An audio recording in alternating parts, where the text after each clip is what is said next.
Welcome to online TV service channel থেকে আমি বিপ্লব। আজকে আবারও চলে আসলাম অনেকদিন পর আপনাদের মাঝে। আজকে নতুন একটি ভিডিও নিয়ে চলে আসছি, দেখতেই পারছেন। আজকে আপনাদের আমি দেখাবো সনি টিভিতে কিভাবে আপনার পেন ড্রাইভ দিয়ে সফটওয়্যার ইনস্টল করবেন। অনেকে আছে সনি এখন গুগল টিভি বা অ্যান্ড্রয়েড টিভিতে অনেক অ্যাপসগুলো পান না, যেমন আপনার সিসি ক্যামেরা অ্যাপসগুলো, অনেক ধরনের অ্যাপসগুলো আপনারা প্লে স্টোরে পান না, তাদের জন্য এই ভিডিওটা। সো আমি এটাই দেখাবো। দেখেন, প্রথমে আপনার সাইন ইন করে নিতে হবে। সাইন ইন করার পরে অ্যাপ স্টোরে যাবেন, মানে অ্যাপসটা ক্লিক করবেন, করার পরে এখানে লিখবেন ফাইল ম্যানেজার। ফাইল ম্যানেজার পরে ফাইল লেখলো চলে আসবে, দেখেন আমি ফাইল লেখছি চলে আসছে। ফাইল ম্যানেজারে ঢুকবেন। ঢুকার পরে দেখেন আমি অলরেডি ইনস্টল করে ফেলেছি। এখন আমি ওপেন দিব, আপনারা যারা করেন নাই করবেন, তাই হবে। ওপেন দেওয়ার পরে দেখেন এখানে আমার পেন ড্রাইভটা আমি সিলেক্ট করব, পেন ড্রাইভটা। তারপর যে ফোল্ডারে আমার সফটওয়্যারগুলো থাকবে সেই ফোল্ডারে ঢুকবো। ঢুকার পর দেখেন এখানে আমি 3টা সফটওয়্যার আজকে ইনস্টল করে আপনাদের দেখাবো খুব সহজে। দেখতে পাচ্ছেন এখানে পারমিশন চাচ্ছে, পারমিশনটা আমরা দিয়ে দিব। ফাইল ম্যানেজারটা এখান থেকে ওপেন করে দিব।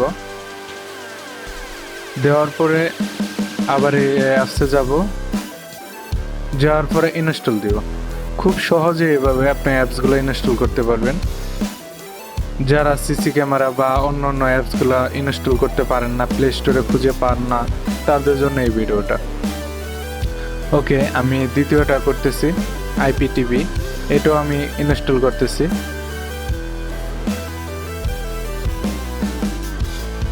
তারপর এটাও ডান করে দিব। আমি সবগুলো পরে দেখাবো আপনাদের ওপেন করে। এটাও আমি ইনস্টল করে ফেলবো।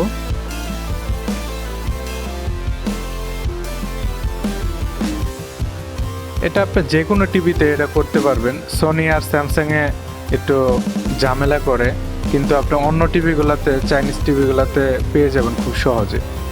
সো আমার ইনস্টল করা শেষ 3টা। এখন আমি অ্যাপসে ঢুকে আপনাদের দেখাবো।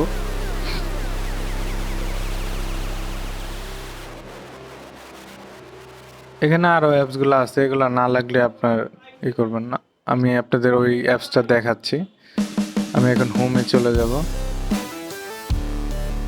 হোমে যাওয়ার পরে নিচে নাম্বার সাইডে চলে আসবেন। আপনি যে অ্যাপসগুলো ইনস্টল করছেন এখানে সাইডে দেখেন দেওয়া আছে।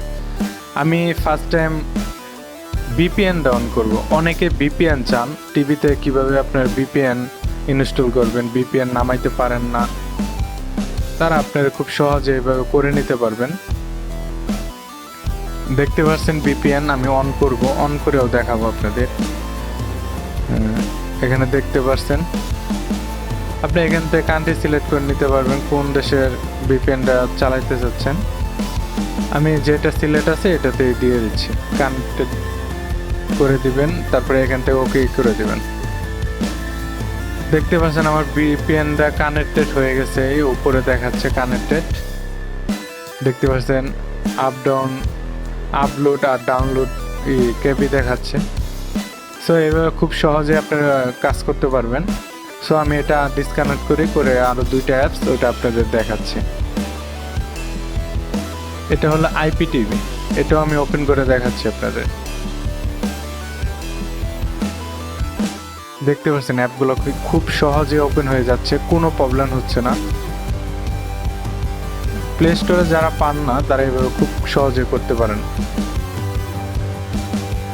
আর আমার ভিডিওটা যারা দেখতেছেন প্লিজ আমার চ্যানেলটি সাবস্ক্রাইব করে রাখবেন আর নতুন নতুন আপডেট পেতে। এখানে আপনাদের সাইন ইন করে নিতে হবে। আমি জাস্ট দেখাচ্ছি আপনার 3টা অ্যাপ যে আমি ইনস্টল করছি, এটা হয়েছে কিনা এটা আপনাদের দেখাচ্ছি। এখন নিচে আরেকটা বাকি আছে, নিচের অ্যাপসটা আমি এটার মধ্যে যাইও দেখাচ্ছি আপনাদের। দেখেন এটা ওপেন করে দেখাবো। দেখতে পাচ্ছেন এটাও কিন্তু ওপেন হয়ে গেছে। আশা করি কোনো প্রবলেম হবে না, এভাবে খুব সহজে আপনারা এই কাজটা করতে পারবেন। এটা আপনার কানেক্ট দেওয়ার পরে এখান থেকে নিউ যে এটা প্লেয়ার সিলেক্ট করার পরে এখানে আপনার user name, password, IP address এগুলো দিতে হবে। তো thank you so much for watching.